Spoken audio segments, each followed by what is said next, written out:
In statistics, we're confronted with lots of data, and we need to try to make sense of it all. For example, here is a list of the life expectancy, the number of years that people live on average, for 197 different countries and territories around the world. Look at all these numbers. How are we going to make sense out of all this? One way is to try to summarize it, try to come up with a few numbers which give us a sense of what the data are all about. As a first step, we can try representing all of these life expectancy values as points on a graph. Well, it still looks kind of like one big jumble of numbers, giving all the life expectancies from Afghanistan all the way to Zimbabwe. Is there any way that we can make better sense of this? Well, for starters, we can rearrange them so that they're in increasing order, from the smallest life expectancy up to the biggest life expectancy. That looks a little better. Now we can start to see a few things. For example, we can see that the country Sierra Leone has the smallest life expectancy of just 47.8 years. Meanwhile, the country Japan has the largest life expectancy at 83.4 years. All of the other countries have life expectancies which are somewhere in between. We can also learn a little more.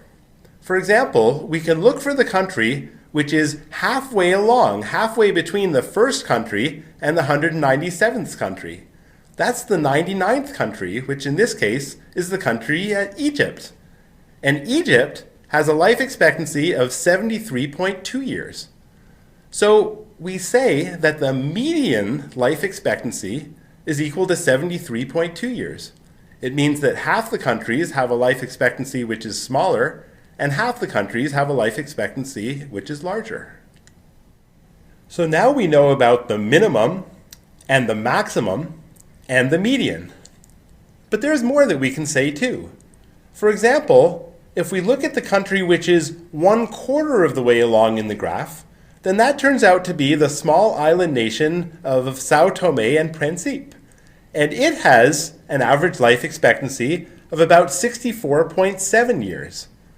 This is called the first quartile, and we can say that 1/4 of the countries have a life expectancy which is less than 64.7, and the other 3/4 have a life expectancy which is more.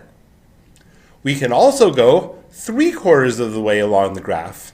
This brings us to the Netherland Antilles Island Collection, which has an average life expectancy of about 76.7 years. This is called the third quartile, and it tells us that about 3/4 of the countries have an average life expectancy which is less than 76.7 years, and 1/4 of them have a life expectancy which is more. So now we know the minimum, and the first quartile, and the median, and the third quartile, and the maximum.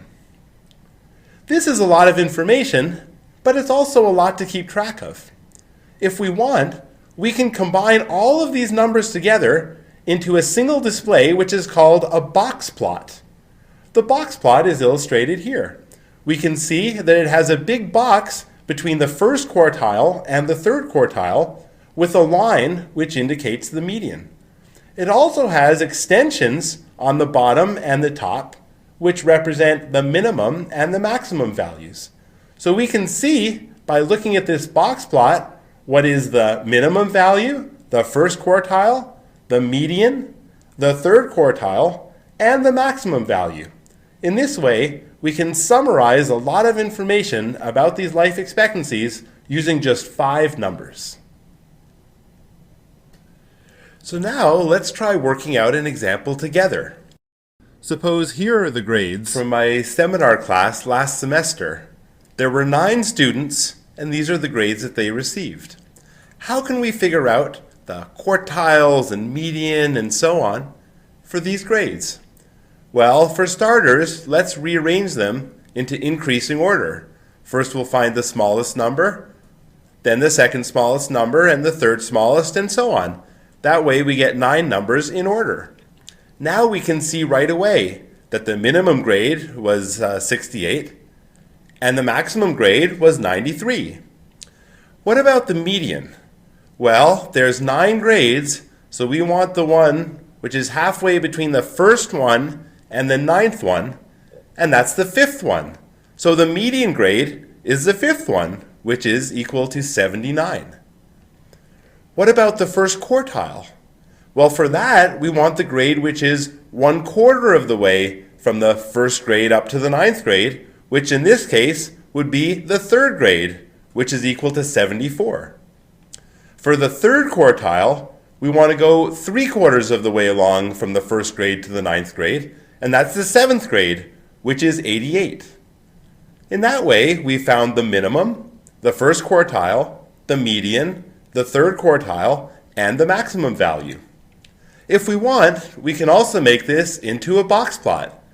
Again, to draw a box plot, first you draw a big box which goes from the first quartile up to the third one.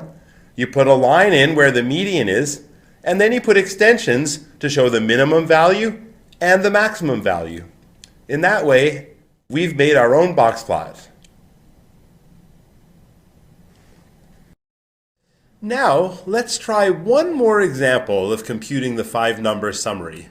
This one will be a little different for a reason that we'll see. Suppose that there are just 6 students' grades, which are the numbers indicated here. In this case, we can still start by arranging them from the smallest up to the largest. So we can still easily see that the minimum value in this case is 68, and the maximum value in this case is 93. But now what about the median? Well, that should be the number which is halfway from the first number up to the 6th number. In this case, that's the 3.5th number. Well, there is no 3.5th number. But no problem. We can just take the number which is halfway between the 3rd number and the 4th number, and that gives us a median which is equal to 81. Now what about the quartiles? Well, the first quartile should be the number which is 1/4 of the way along from the first number up to the 6th number.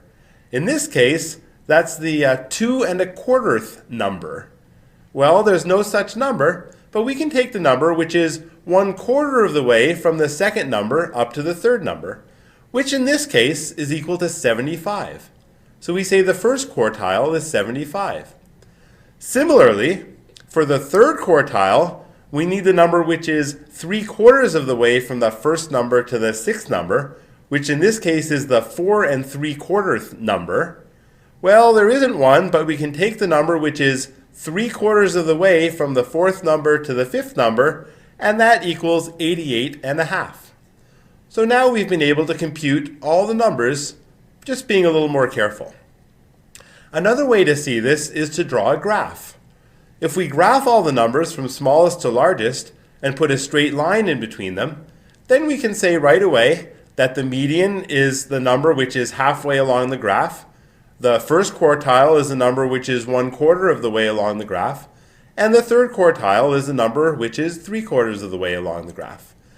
So, in this way, we see that no matter how many numbers we have, we can still compute their minimum and their first quartile and their median and their third quartile and their maximum.